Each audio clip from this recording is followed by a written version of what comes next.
The gas giant Hyperion boiled beneath the viewport, its rings combed into glittering lanes by shepherd moons and mining rigs that looked like stitches in a wound. Captain Ray Caldwell didn't have time to think about beauty. The Verdiminian task force slid out of occlusion like knives laid onto velvet, 4 cruisers, a picket screen, a carrier whose launch bays glowed the color of cauterized blood. "Convoy lanterns, mark and burn," she said, voice steady over a heart that wanted to sprint. 34 civilian hulls, ore scows, med barges, school habitats with paint still peeling, answered with a constellation of blue twinkles. The Mercy's wake, her refit relief tender, extended its spine as tugboats undocked. They were not warships. They were humans with a deadline. Dominion doctrine said you pinned the prey against gravity and skinned it with missiles. Caldwell decided to make gravity bite back.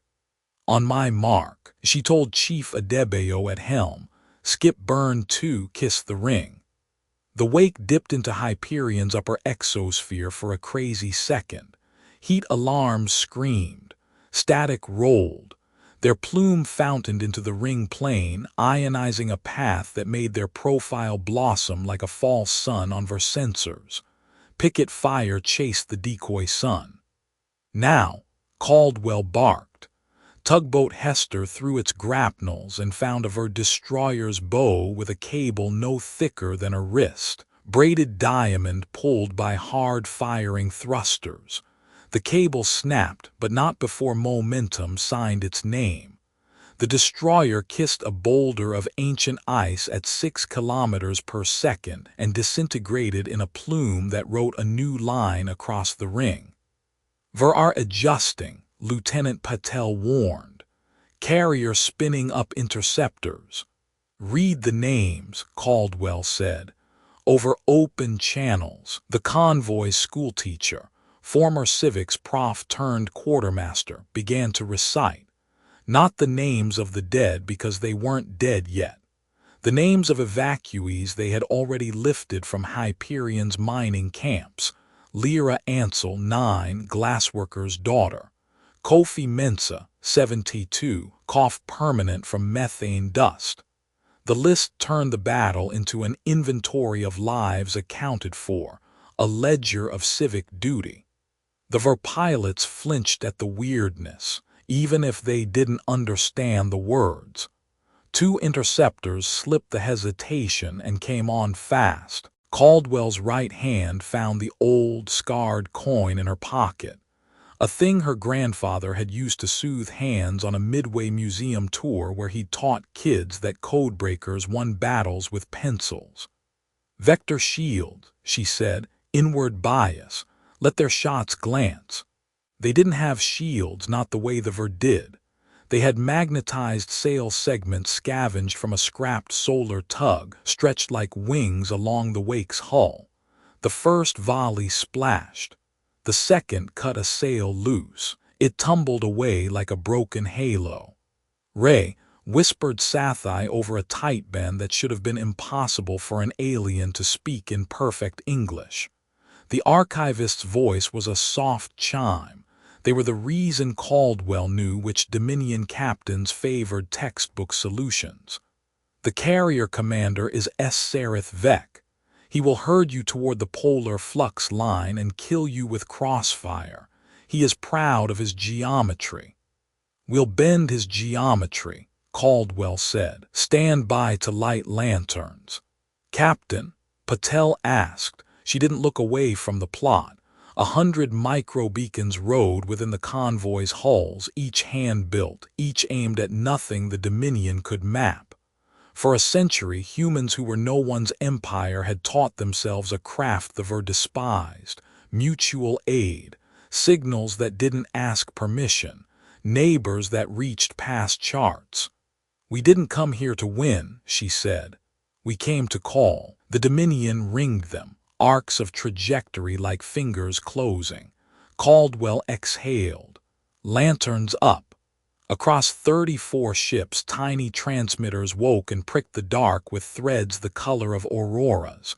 Somewhere beyond official space, somebody might notice, or nobody would, and they'd die with names read into the static. "Incoming," Patel said, voice cracking for the first time.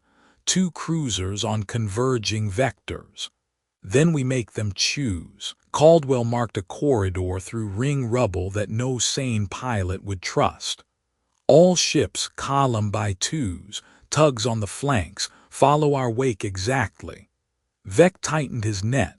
Caldwell could see it, the beauty of a trap taught to him by instructors who had never cleaned salt off a hull or wiped a child's face. She smiled without humor, thinking of Dunkirk's fishing boats and the stubborn math of ferrying hope under guns. "Hold," she said, while alarms knit a red shawl around her shoulders. "Hold." They ran the gauntlet. The Dominion fired. Ice answered with glittering shrapnel. The wake plowed a lane while tug pilots cursed and sang, and the list of names continued, each syllable a stake in the ground of humanity. When the lane opened into emptiness, when the net almost tightened, Caldwell turned the ship sideways to the universe and drove. The carrier's first wave missed. The second corrected. The third found them as the wake's lanterns finished their call and the dark, far away, began, maybe, to answer. They made the polar flux by skin, and the skin tore. The wake rang like a bell struck by a god. The med bay filled with the copper reek of blood and the kinder smell of antiseptic. Caldwell strapped a boy into a gurney while the surgeon swore that she was in the way. "He's 13, Caldwell said, as if the fact could armor thin bones, then caught herself. "Command doesn't allow you to be a parent to everyone." "Captain," Patel said, hollow and professional. "Vercarrier changing axis. They're driving us toward the Oral Gate." "Gate?" Caldwell lifted her head. "Of course. A transient window, the kind you use to cut 3 days off a 6-week run. It hung above Hyperion like a soap bubble. If Vec forced them through, they'd emerge into open space ringed by cruisers already waiting on the far solution. Elegant, efficient, immoral." Caldwell rubbed the coin's face with her thumb, feeling the dings from generations.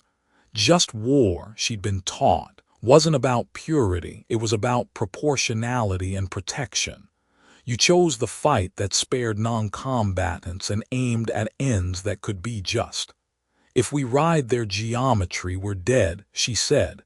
"If we break it, we may kill people who never signed up to die." Sathai's chime over Tightband. "There are 6 independent rigs along the gate axis. Miners, families." Dunkirk again, not just boats, but the planners who scrounged buses and bicycles, who made a city move because human stubbornness refused to be theory. "We're not firing into a neighborhood," Caldwell said. "We're moving the neighborhood." Adebayo swiveled in her chair. "Captain, you want us to." "Vacuum ferry," Caldwell said. "We cut thrust close hard and make a pressure ridge. We push the rigs out of the line like ice flows. We can do it with the tugs, but the Dominion will shoot at our backs while we push." Adebayo finished. "Great. Do it," Caldwell said. "All ships, spool grapnels. We are going to relocate 6 homes under fire. Then we will show Sereth Vec that geometry is a promise, not a prison." They split the column. 2 tugs per rig, nose to nose with structures built by calloused hands and quiet pride. Caldwell's throat tightened when she saw the children in the portholes. She thought of the Tuskegee airmen flying cover for bomber crews who didn't know their names, and of the Navajo code talkers whose language turned battles. History wasn't comfort. It was duty replayed in different uniforms. The first shove worked. The rig drifted, stately and terrified. The second fought them, its anchors clung to ring ice like fingers to a cliff. Cut anchors, Caldwell ordered on a general channel. A miner swore at her in 3 languages before doing it. The rig lurched free. Cannon fire found the gap between the wake's sails and stung. 2 down, Patel said. 3 and 4 moving. 5 won't light, she's dead power. Then we carry her, Caldwell said. The tugs slotted under the rig like ants lifting a crumb. The wake shuddered as friendly mass leaned into her and she into it. They had almost made the gate axis clear when the Dominion carrier did something Caldwell hadn't expected from Vec. He hesitated. On the plot, his ships paused, a microsecond of human scale in a machine doctrine. Maybe it was the list of names, now on their 3rd page. Maybe it was that he'd never had to account for people who rearranged the furniture during a firefight. They spent that sliver paying for a miracle. The 6th rig cleared the axis. Hyperion's auroral cap flared, lighting the world like stained glass. Convoy, Caldwell said, too calmly for how her hands shook. Jump vectors per Sathai's overlay, not the gate, the storm. Into the magnetosphere, Adebayo said. That's where his math doesn't reach. Caldwell swallowed. He counts what he can draw. We go where the chalk melts. The wake oriented itself so the northern lights of a planet could swallow it whole. Sathai's overlay blossomed, corridors of lesser pain through a sea of electromagnetic rage. The Dominion fired at empty air where doctrine said the prey should be. Caldwell closed her eyes for one breath and saw her grandfather's classroom. Kids pressing their faces to glass cases at the Midway Museum, while an old man explained that you won by learning a language the other side refused to hear. "Jump," she said. Space peeled like paint. The wake screamed, metal, then crew, then the captain whose heart had been a drum for hours.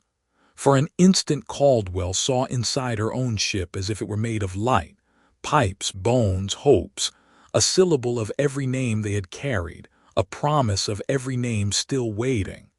They fell out into black quiet spattered with far stars. Alarm lights died with sheepish coughs.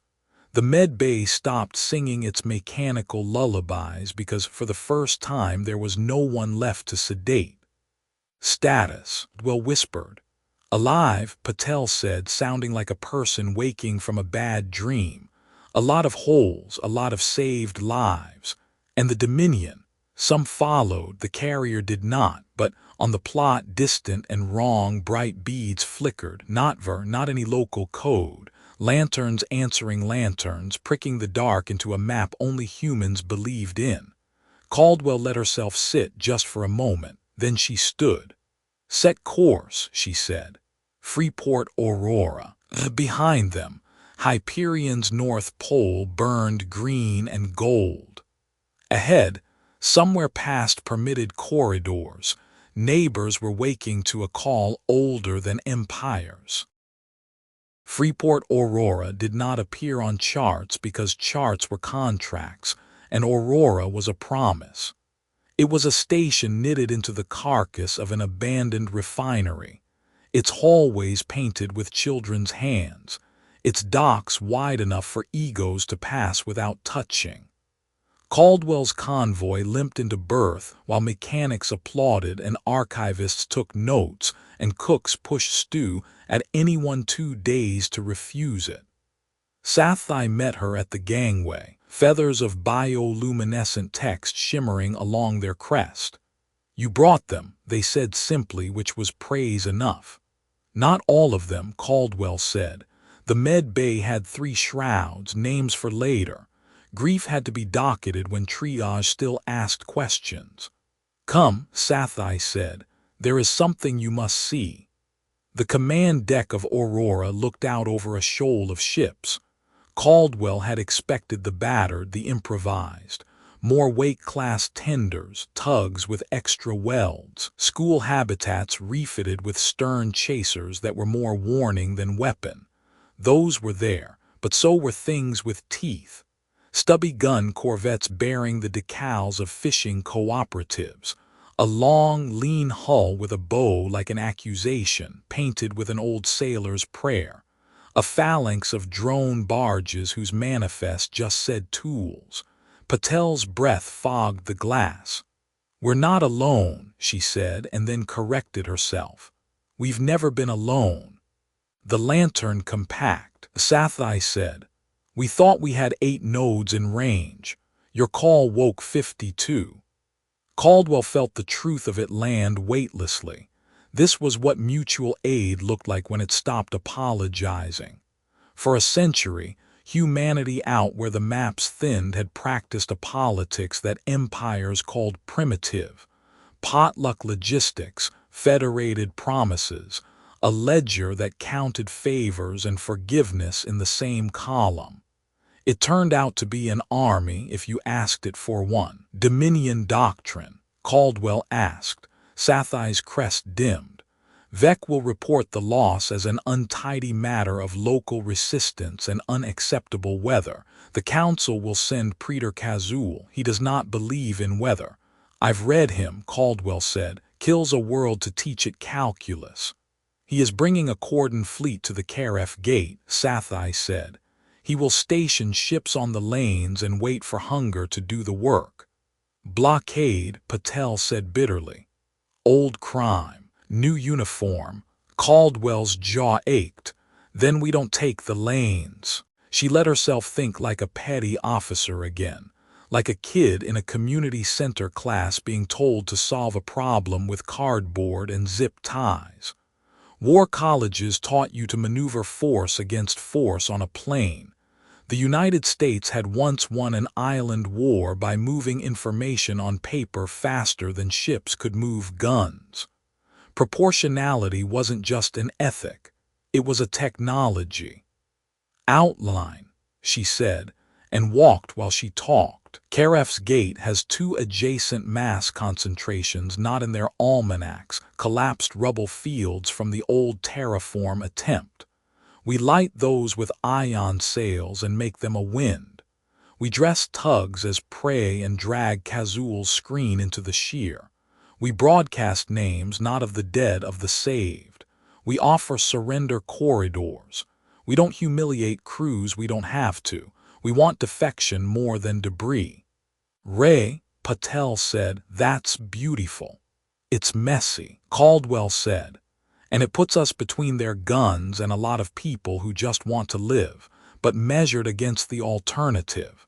Just war is arithmetic with tears." Sci-Fi tilted their head. "Your history is full of moments when you turned retreat into an evacuation and an evacuation into a logistics victory." "Dunkirk," Caldwell said. "Berlin airlift. Also church basements and union halls feeding kids after school. Same math, different scale." The door opened on a man whose shoulders carried too many sleepless nights. He wore no rank, but the room eased when he entered. "Commodore Ito," Sci-Fi said. "She lit the lanterns that woke us." Ito's eyes smiled before his mouth did. "We've been building this for 30 years and hoping we'd never use it," he said. "You bought us the time to admit we have to." Caldwell shook his hand.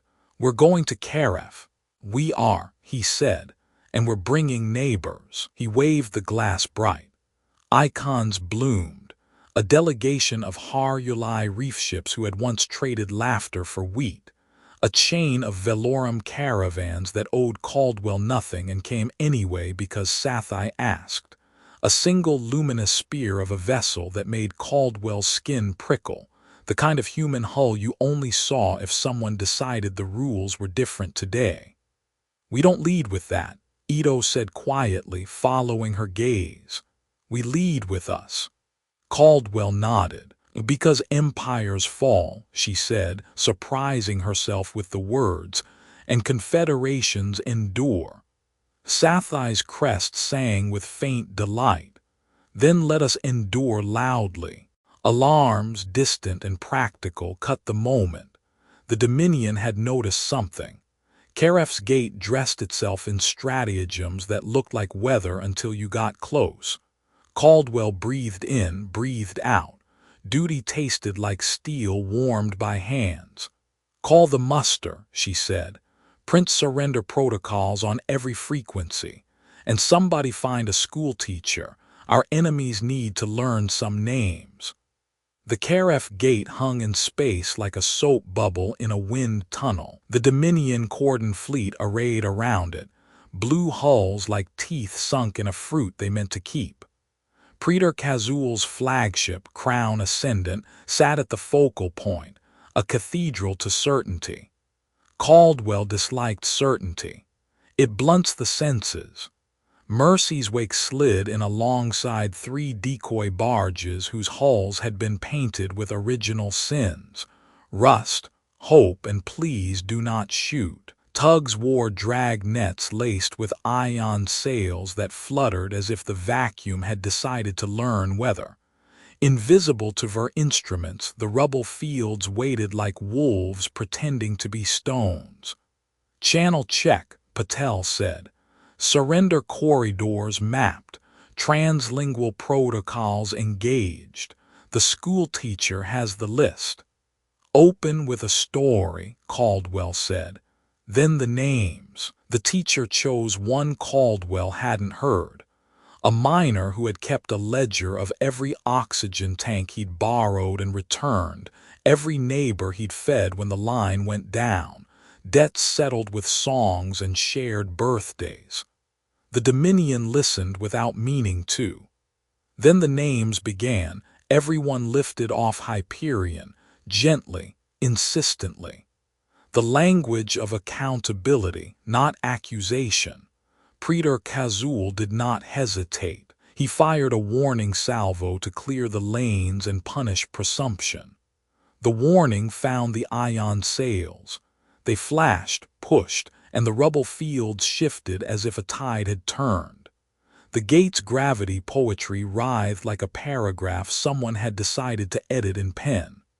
"Now," Caldwell said. Tugs pulled. Decoy barges courtesied, showing their ugly bellies and fleeing like prey.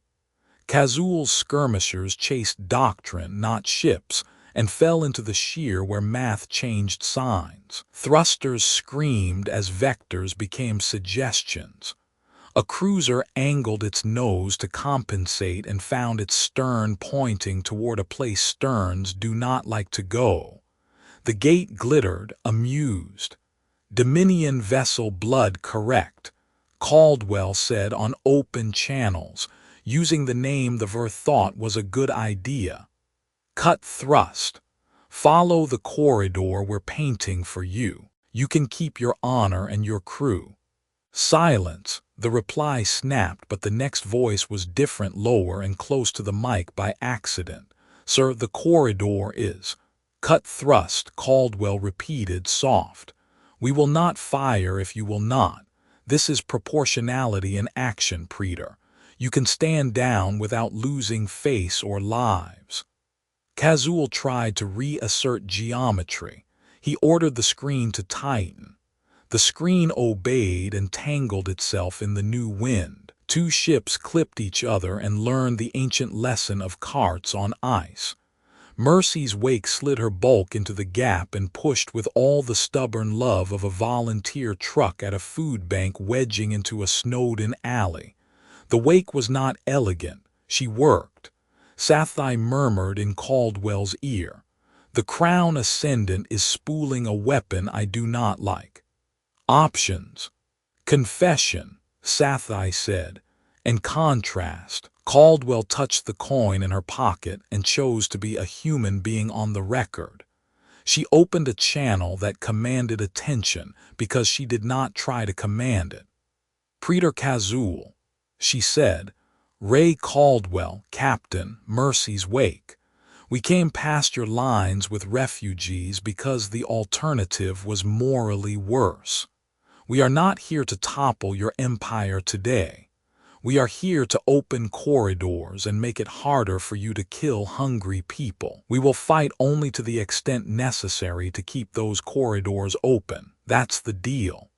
Silence, except for the soft river of names and the tinny panic of bridge crews trying to be calm for their own sake.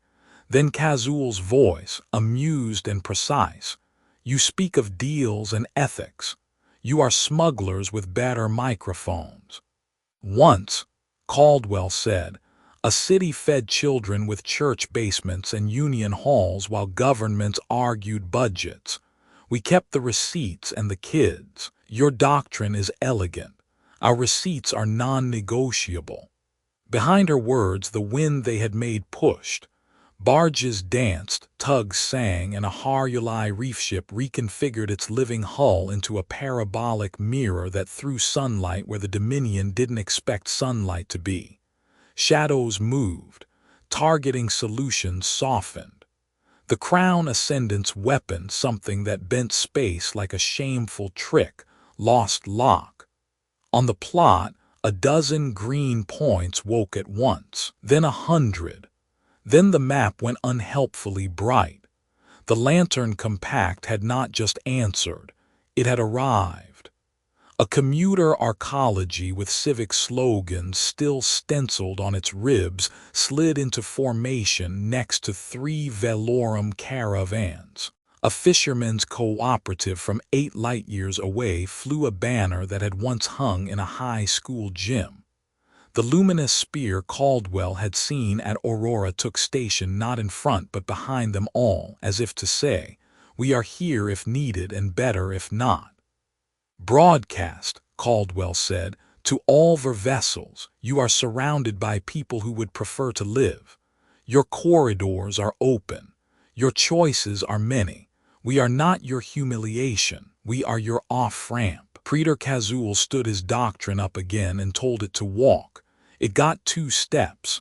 The rubble wind took his foot. The names kept coming. Caldwell watched a line of her corvettes go dark in a sequence that looked like someone opening their hands. "Surrender lights, not death." "Ray," Patel said, trembling, "it's working." "It's starting," Caldwell corrected. "Working comes later.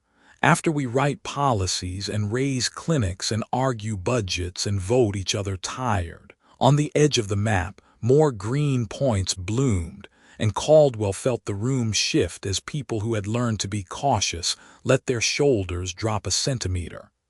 The Crown Ascendant's weapon spooled down with a sigh. "Praetor," Caldwell said, "your crews can survive and keep their honor, or you can be a footnote in a lecture on hubris. I recommend survival." The reply came not from Kazul but from a captain whose voice shook like a bridge cable in crosswind. "Blood correct standing down," he said. One by one others followed. The Crown Ascendant sat in its certainty, suddenly small. Kazul did not surrender, not yet, but certainty is brittle. Outside the gate the universe learned a new wind. Inside a battered relief tender, a captain put her grandfather's coin away and exhaled for the first time in days. "Hold formation," she said. "Keep reading the names." Somewhere beyond charts, more lanterns lifted, and the dark learned to glow. Kazul did not blink at the green bloom of surrenders. Certainty looked good on him, polished and cruel. "Crown Ascendant arming Crown," Patel reported, hushed because the plot made reverence compulsory. "Signature is gravity lace. He's going to pinch the gate and slough the lanes into a kill cone." Sathai's crest dimmed to winter. "It will look like weather," they said. "History will call it an unfortunate collapse. The word massacre will not appear." Caldwell tasted iron. "Then we give history witnesses." She pointed to the board. "Stand up the witness net. Everyone with eyes stream. Transliterate to Vercommon. Push to civilian bands, maintenance beacons, traffic advisories. Every channel built for people, not generals." Commodore Ito slid onto the secondary console. "And we need time," he said. 2 minutes to swing the rubble winds into a countervailing set, if he pinches before that. 2 minutes, Caldwell said, as if you could buy them with tone alone. "To Adebayo, launch angel hair." Adebeo grinned despite the sweat. Copy angel hair. Barges belched a cloud of bright, needle-thin foils. Farraglass whiskers charged to ride the gate's electrostatics. WW2 crews had called it window or tinsel. It didn't fool modern targeting, it painted the invisible. Field lines wrote themselves in light, arcs, and eddies. The elegant mathematics Kazul worshipped suddenly sketched like chalk across the air. The schoolteacher opened with a story again, this time about a bus boycott that had moved a whole city by careful routes and packed lunches. Logistics, not speeches, had bent empire. Names followed: Ari Mendel, rescued from a stalled elevator on Habitat 12. Kaveth Leary, infant, born during the jump and doing fine. Malik and Jun, married 47 years, holding hands in a tugboat bunk. The Ver didn't know the words but knew the cadence, a roll call that made an abstraction bleed. Ray, Patel said, ascendance lacing. He'll constrict the throat, then torque, 30 seconds. Caldwell opened a general channel and let her voice be what it was: tired, angry, precise. Preter Kazul, you know what your order does to non-combatants. Your doctrine calls them externalities. Just war theory has other names. You can aim at us without collapsing corridors for civilians. You are choosing not to. Kazul's reply was a smile sharpened into syllables. You lecture law like it binds me, he said. Law is geometry. The strong draw the axes. History is also geometry, Caldwell said. Ask Carthage. Ask those who salted it. She softened. Ask the ferry captains at Dunkirk who didn't ask permission. On the witness net where civilian channels erupted, dock workers pinged the cadence for unsafe order. A transmission tagged from a nursery habitat, small voices, sing-song counting. Someone in the Crown Ascendant's own maintenance crew was broadcasting the arming sequence, not sabotage, just uncomfortable truth laid bare. Ito called, 1 more minute. We need 30 seconds more to tip the wind. Buy it, Caldwell said. All tugs flare and faint on my mark, make him look at you, then move. Tugs danced, ion sails flashed like thrown scarves. Kazul chased brightness with fire and his geometry flexed. 10 seconds, 20. Caldwell felt the coin in her pocket go warm, imaginary or not. She thought of Stoic lessons. Control what you can, name what you cannot, and refuse to surrender your agency to fear. Preter, she said softly on a tight beam to the flagship alone, your crews are good, don't make them complicit. Patel's voice, lace at threshold. Ito, counterwind engaged. The gate sang the way ice sings when a river decides it is spring. Kazul pinched and the angel hair dragged his torque sideways. The kill cone attenuated into a shove. Barges slewed. One split open and wrote its last word with burning scrap. The corridor did not collapse. Hold, Caldwell said, as if hands pressed against a hull made a difference. Hold. On the net, 100,000 witnesses learned what averted catastrophe looked like, which was oddly boring. Vectors softening, numbers trending not to zero. Crown Ascendant redirecting, Patel said. He's going to overcrank his lace and punch. Ray, if he does, he'll rupture his own gravity wells. And kill his ship, Ito said. Caldwell closed her eyes for one heartbeat. Sathai, she said, what's the legal term for orders that violate the duty to protect non-combatants? Illegitimate, Sathai said. The duty of refusal attaches. Then we talked to his officers, Caldwell said, opening a channel to Crown Ascendant's command net and hoping the translator could catch conscience. This is Captain Ray Caldwell. You are under an order that will kill you and civilians who cannot fight you. Your law and mine agree. You may refuse. I will open a corridor. Step through. You will be treated with honor."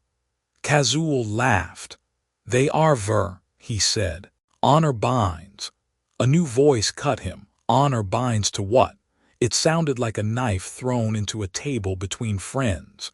Executive Officer Sel Q-Ron Sathai murmured. Sel's next words were procedural, not poetic. "Preter request we suspend Crown release pending review of civilian risk." "Denied," Kazul snapped. "Release Crown. Counterwind at full," Ito said. "But if he punches—" "Then we go get them," Caldwell said. "Boarding Plan Delta. Wake will lead." Adebayo calm as filing. "Aye, Captain, plotting a path through a weapon that hates us." On the plot, the Ascendant's weapon spooled into lethal brightness. "Mark," Caldwell said. "All ships keep reading the names." They went in. The Crown Ascendant's launch bay gaped like a cathedral door on fire. Thrust eddies curled off the lips of the opening in luminous smoke, a visible map of wrong. Mercy's wake kissed the envelope with her nose barely a fingertip off molten plating. Caldwell's world narrowed to a rectangle of brightness and the rasp of Adebayo's breath over the intercom. "Boarding lances away," Patel called. Needlecraft punched through the glare, riding the angel hair's painted lines. On every channel the schoolteacher recited. Aba Akoi, nurse, slept 12 minutes in 40 hours. Ulan Tai Verdockhand, who had passed water to a human child without asking permission from anyone. "Zo Sel," Caldwell transmitted. "Your captain is about to crack your ship to teach us a lesson. Refuse, move your crew to bays 3 and 5. We're docking 2 and 6. We can carry 1,000. We will not leave you." "Preter's orders are binding," Sel said, voice tight, then softer, almost to themself. "But duty binds first to the living." A thud like a judge's gavel reverberated through the wake as she took the dock. Mag clamps bit. Pressure equalization began its impatient countdown. Crown Ascendant's lace gain ticked upward again, Kazul furious, doubling down until the math begged. Caldwell keyed shipwide. "Wake crew we board to rescue, not to humiliate. Weapons cold unless fired upon. For crews are sailors like us. Treat them that way." Angel hair density dropping. Adebayo warned. "We use the good china. Then make more from what we've got," Caldwell said, and tugs dutifully shredded sail segments into foil confetti. Improvised doctrine. The art of turning picnic supplies into tools. Civil rights organizers had once rerouted thousands of commuters with mimeographed maps and casseroles.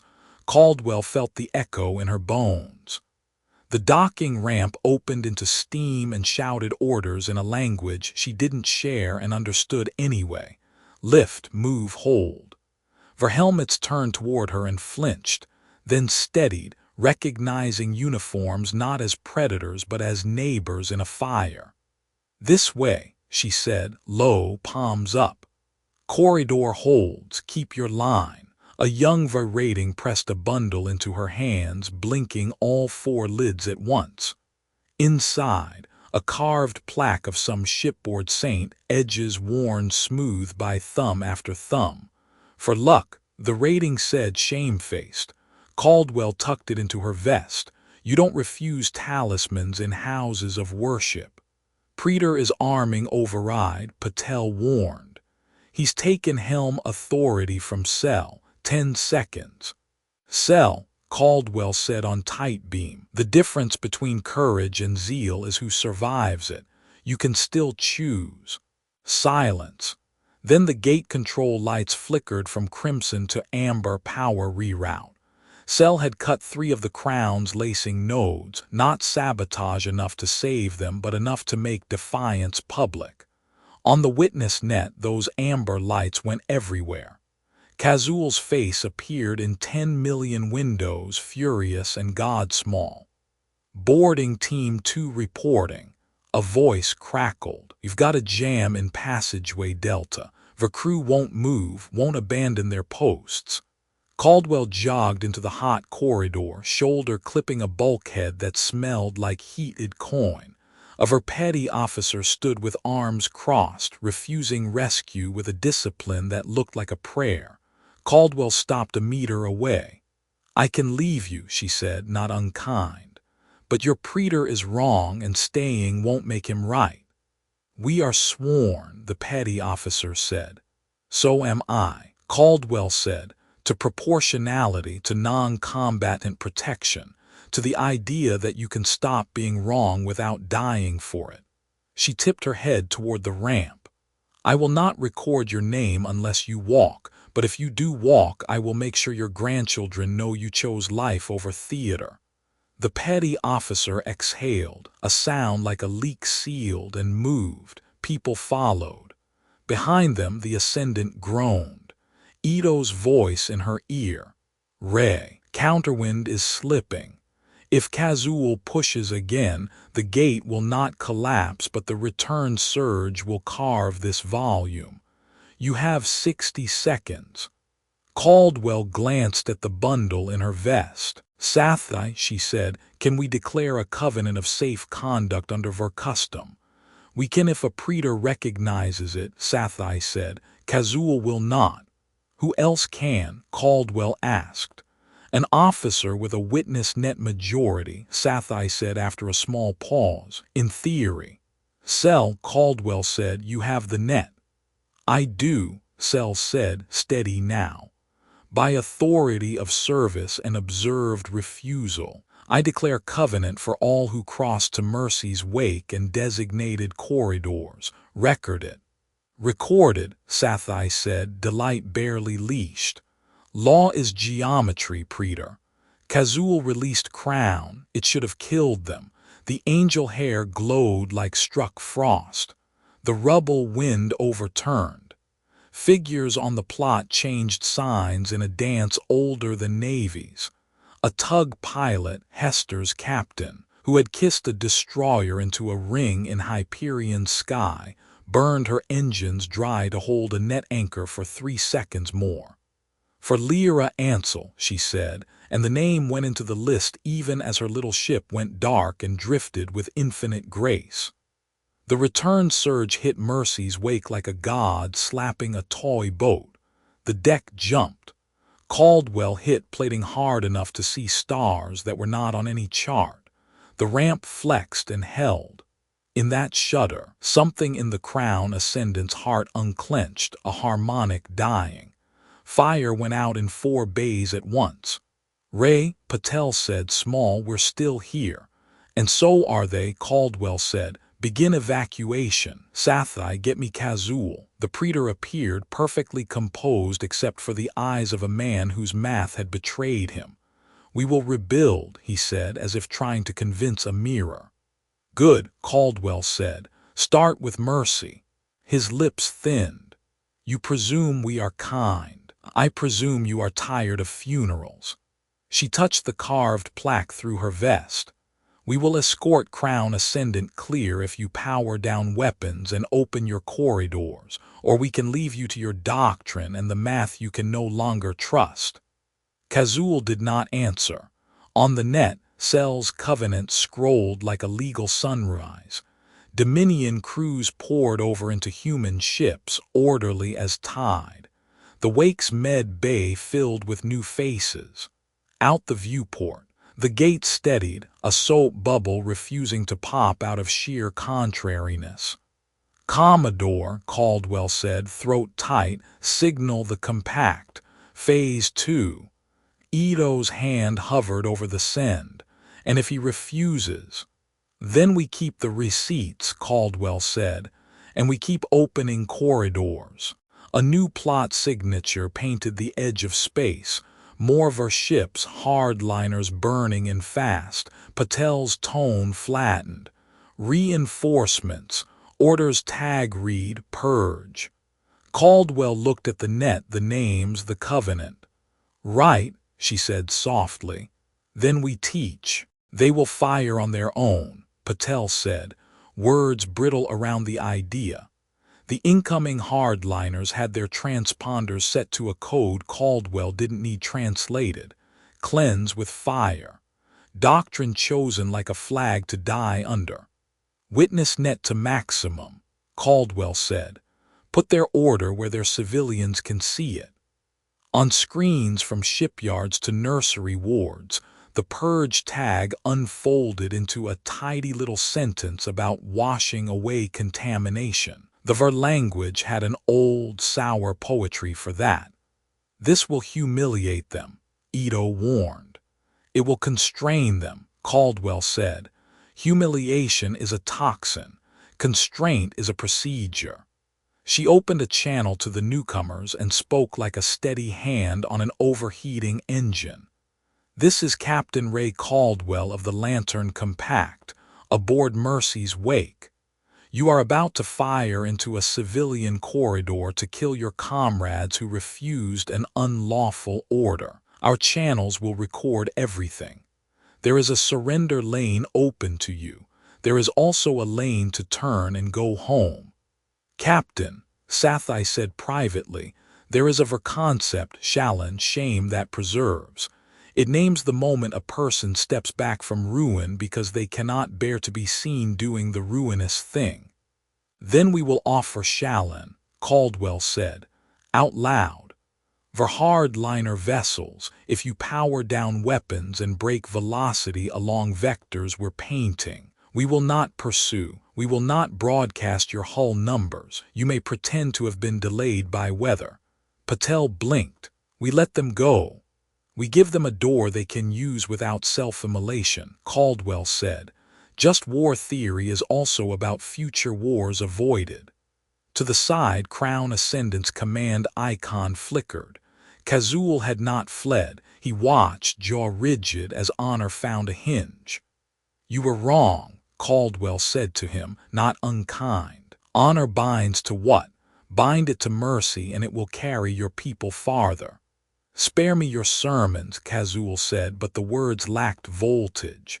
In your history you have been conquerors. In our history, Caldwell said evenly, we have also been neighbors, union stewards, church ushers, PTA treasurers. Empires fall. Confederations endure because they are made out of potlucks and bylaws. This is not a sermon, it's a workshop. The hardliners burned closer. Sathai's crest flickered from indigo to white, excitement restrained by professionalism.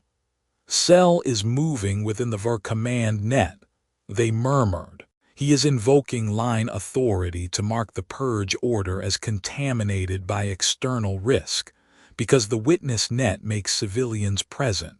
Clever. Make it legal, Caldwell said. We are not here to outlaw their culture. We're here to pull on the threads inside it that keep people alive. One by one, targeting solutions settled on the corridor like snow. One by one, they slid off. A single cruiser, proud or cornered, kept lock. Caldwell tasted the choice. You cannot save everyone and you do not make people into instruments. You save who you can and leave doors behind for the rest. Wake to unknown cruiser, she said gently. We have room for 200 more on our bays. If you keep lock and fire, remember the names we are reading. They will be the names that visit you in the dark. The cruiser's light blinked. Once, twice, off. Ito exhaled. Phase 2. Phase 2, Caldwell said. Open the Karef Accords to signature. Screens across the shoal populated with text. It was not poetry. It was a list.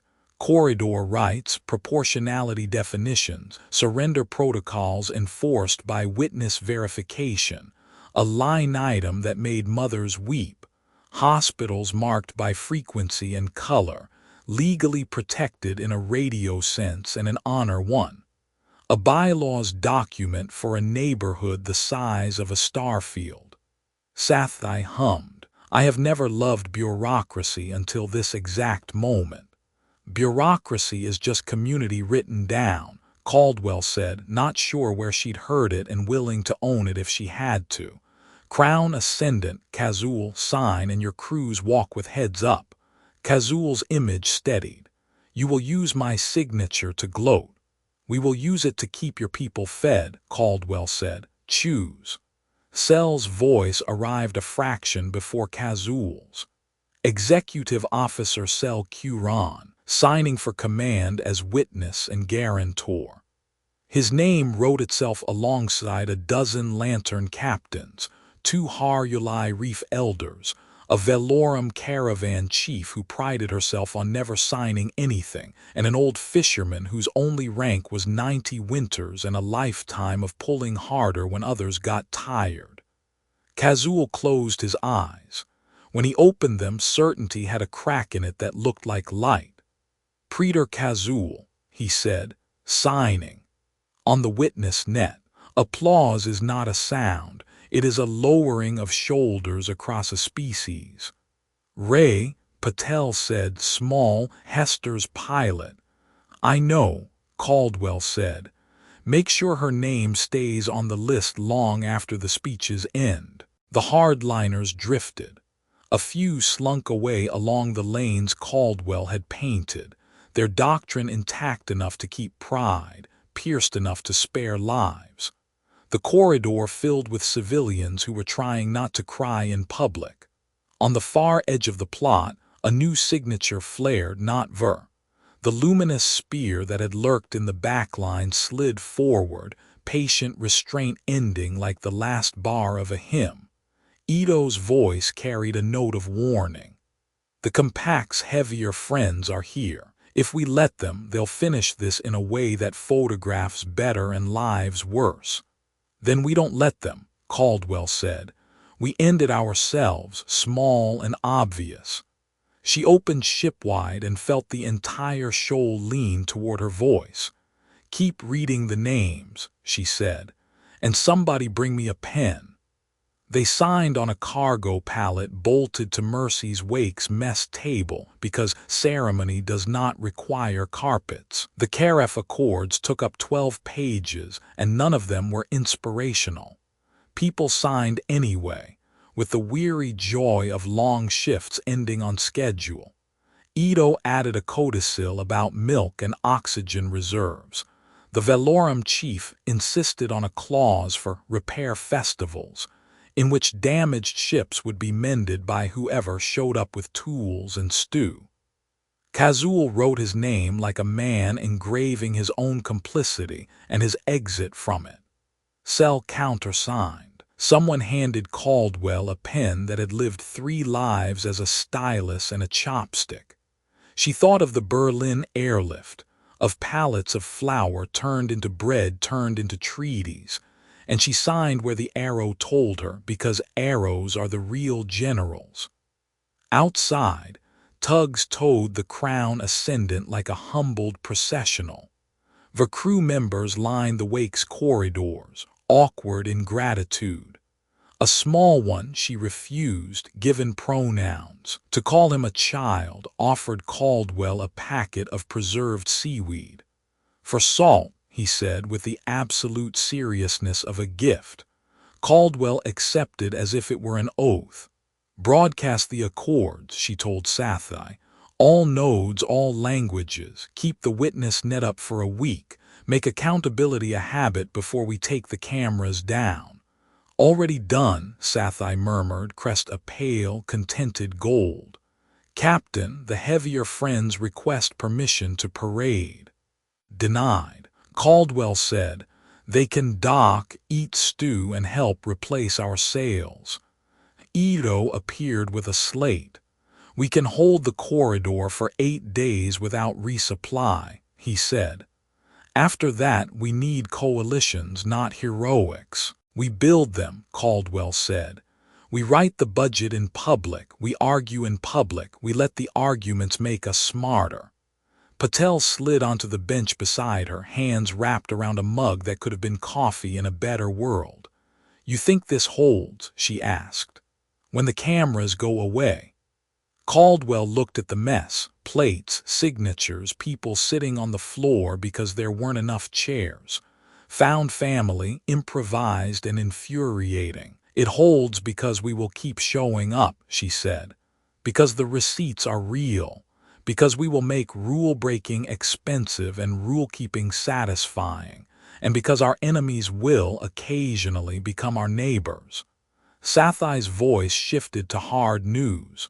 We have reports of crackdowns in two of our sectors. Counter-reformists angry at Kazul's signature. Send them the Accords and the Witness Net Kit, Caldwell said. Send school teachers. Send cooks. Do not send battleships unless children are in the crossfire. Children are always in the crossfire, Patel said, too tired for any varnish. Caldwell nodded. Then we adjust our definition of crossfire. She stood and walked to the viewport. The gate lapped at space like a cat at a bowl. Lantern beacons pulsed steady. The rubble wind had settled into a gentle river. She touched the carved plaque in her vest, the seaweed packet in her pocket, the old coin worn thin. Talismans, yes, but also ledgers, each a record of hands that had chosen to hold rather than clench. Captain, Ito said, one more thing. He turned the slate. A map blossomed, 37 lantern nodes blinking, then 50, then 100. Beyond them, dim as rumor, further lights trembled. Neighbors of neighbors, he said. They want in. Then we make them a door, Caldwell said. And we charge dues that look like volunteer hours. Kazul's icon requested a private channel. Caldwell considered the etiquette of talking to a man you had just defeated and signed into dependency. She accepted. His face was smaller without the throne behind it. Captain, he said, you have made me the author of my own humiliation. Or of your people's safety, Caldwell said. Those are different documents, but they share a fountain pen. He stared at her. Then slowly he inclined his head.